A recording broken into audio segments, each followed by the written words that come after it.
Vamos a você, Tardelli. Olha, eu tenho muito pouco a acrescentar ao que foi dito já, né? São imagens que nos deixam perplexos, certo? E eu concordo com o Lênio que essas imagens devem servir como mote, para que nós possamos discutir a própria função desse gabinete de segurança institucional, esse mundo de militares feito... Eles protegem o quê? Certo? Qual instituição... Qual é a finalidade? Eu não conheço o decreto que cria esse gabinete. Gostaria de ver, para saber até qual é a real essência dele, por que ele existe, a que ele se presta. Pelo que nós vimos no dia 8 de janeiro, ele não presta para nada. Né? Ele não conseguiu prevenir, ele não conseguiu evitar, ele não conseguiu depois resolver a situação, nada. Nada. Pelo contrário, pessoas... Porque onde tem muito cacique, Lênin, só tem protagonista, só tem bacana. Claro.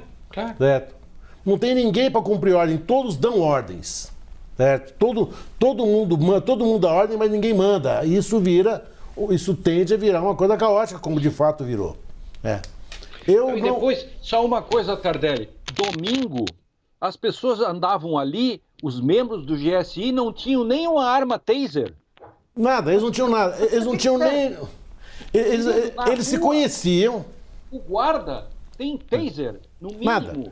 Nada. Um cacetete. E o cara sai caminhando lépido e fagueiro.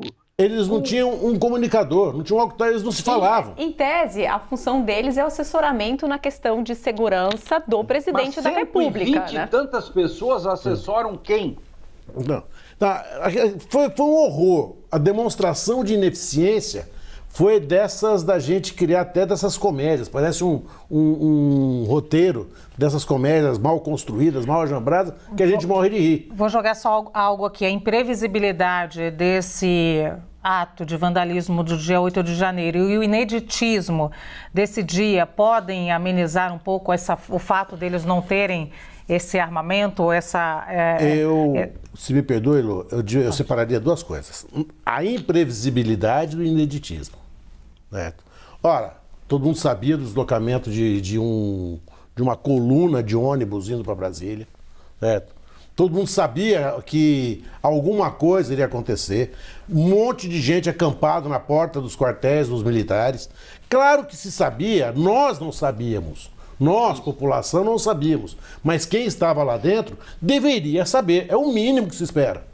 Mas para que serve essa porcaria desse gabinete se não é para saber algo que está escrito? Eles só faltaram anunciar. Então, o ineditismo é uma coisa. O ineditismo nos surpreendeu. Mas a imprevisibilidade não. E o que agrava mais ainda a inutilidade ou a prejudicialidade, a nocividade, melhor dizendo, de um gabinete de segurança institucional que está lá muito mais para acender uma chama golpista do que propriamente para proteger o presidente da República ou quem quer que seja.